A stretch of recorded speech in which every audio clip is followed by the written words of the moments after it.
we think it's a great feat, and we tell the world about it. And I know that's what ye think of us. And you're right. But could I say that it gives me no pleasure to say that this Minister for Education is from Cork. And this Minister for Education has taken some pride in saying he is the only minister that is not for turning. But who has he turned on? The most vulnerable. The most vulnerable. And he is typical of the schoolyard bully. He will pick on those he knows he can intimidate and he can beat.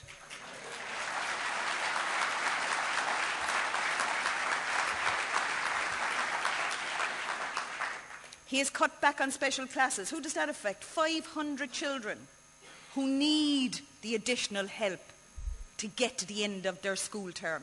That's all they want to do, is get to the end of their school term. And they need that additional help. And I listened to that debate in the Dáil, and the debate I listened to, one deputy tells us that he came out of a class of 43 and it did him no harm. Clearly it didn't, he was in the Dáil. But what about the 5 in that class who it did harm to and who didn't get the end result that they could have gotten if they had gotten the resources? What about them? Because we all know them.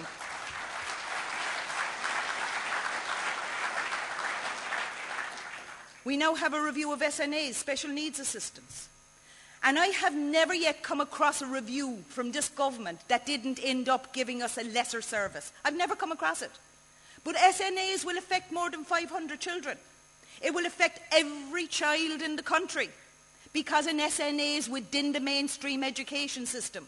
And that SNA is there to support the teacher in order to give the child with special needs the help it needs within what is considered to be the normal classroom atmosphere. So every child will be affected. Every child will be affected. And this is the caring government. But the whole debate on disability has moved on. The unfortunate thing is that politicians haven't moved with it. For instance, the debate about whether or not people should be able to make decisions for themselves, even if they are severely intellectually challenged, but with the right supports and with the right mechanisms, they can make those decisions for themselves.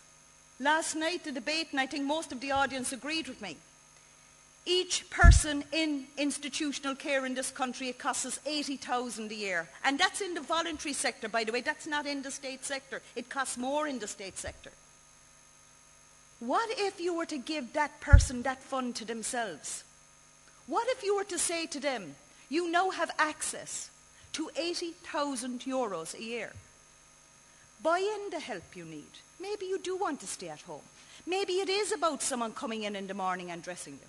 Maybe it is about someone coming in and making sure you have the alarm on at night. Maybe it is about ensuring that someone comes in at the weekend, stays with you in order to allow your parents to go away and have a weekend away and not, if you like, the stereotypical respite that we're all looking at. That's the type of debate that needs to happen in the disability sector. And that's the type of debate that Labour will lead. Because it is about ensuring that people are not dependent, that they do have the wherewithal to make their own decisions. Fall in love, get married, have children. Why shouldn't they? We had this debate about women not that long ago. Is this the last glass ceiling? Is this it? And I think that's something we have to think of ourselves. We cannot allow someone's children to be taken from them and placed into care simply because they have an intellectual disability and they're considered unfit mothers. And those children never to be fostered or adopted because the mother doesn't have the capacity to give consent. How outrageous is that? And with the right help, those children could be at home with their mothers and she wouldn't have to visit them as their aunt.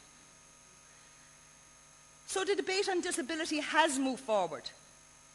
Unfortunately, this particular government do not see people with disabilities as equals. And without equality, there is no justice. And without justice, there is no equality. And without the Labour Party in government, you will have neither of those. And people with disability will once again have to wait. Thank you.